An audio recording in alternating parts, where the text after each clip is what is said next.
Alrighty guys, so we've got the pendulum squat. This one's a little bit obscure. Not many gyms have a pendulum squat. It's a very, very simple machine.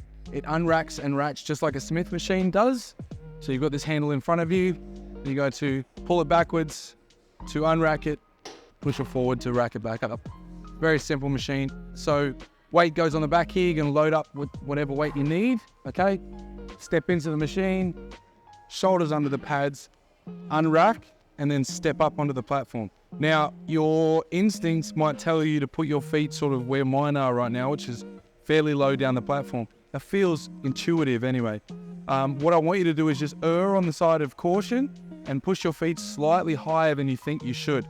That way, they're in a good position and they're not going to be bent too much at the ankle. If you put them too low and then you get down into the bottom of the pendulum squat, you see how my knees are driven right over my toes, okay? And my heels will come up off the platform. So what I need to do instead is push my feet that little bit further forward and in front.